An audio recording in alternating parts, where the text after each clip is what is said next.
সেখানে একটা দেশ যোগ করছি, তারুণ্য মানেই হলো প্রযুক্তি। এটা দুটো একসঙ্গে, তারুণ্য সঙ্গে সঙ্গে সে প্রযুক্তির মধ্যে ঢুকে যায় অটোমেটিকলি। যে তারুণ্য আমাদেরকে প্রযুক্তির মধ্যে ঢুকিয়ে ফেলে, সে বিশ্বের সঙ্গে যুক্ত হয়ে যায়, সে আর বাংলাদেশের ভেতরে থাকে না।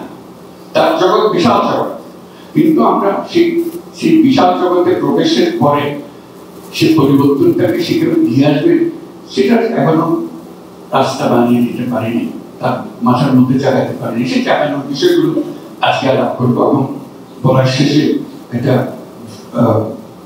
প্রেজেন্টেশন হবে, সেই প্রেজেন্টেশন দেখতে পাবেন আপনারা কিভাবে সবাই এটাতে পার্টিসিপেট করবেন। আপনাদের এখানে আমন্ত্রণ জানিয়েছি, আমন্ত্রণের পেছনে একটা আলোচনাটা হবে, ওইটা একটা বড় অংশ। যে প্রেজেন্টেশনটা হবে, সেই প্রেজেন্টেশনটা আমাদের কোথায় নিয়ে যাবে, কি করবো সেটা জানার জন্য। তারুণ্য সম্বন্ধে আমি বলি, সেটা আজকের কথা না, পুরনো কথা।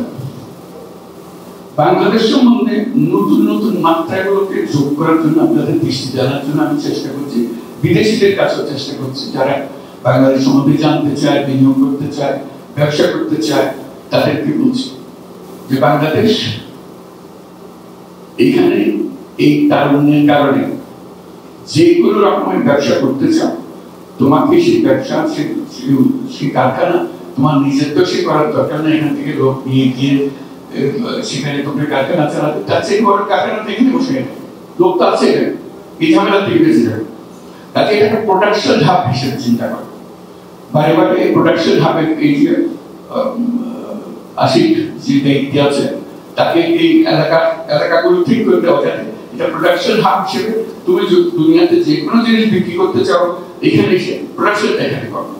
সেই প্রোডাকশন করার জন্য সুযোগ সুবিধা করে দেওয়া, এটা একটা দিকে আকর্ষণ করছে, যাতে করে বিশ্বের কাছে এটা গ্রহণযোগ্য হয়, সেটাকে প্রমাণ করা।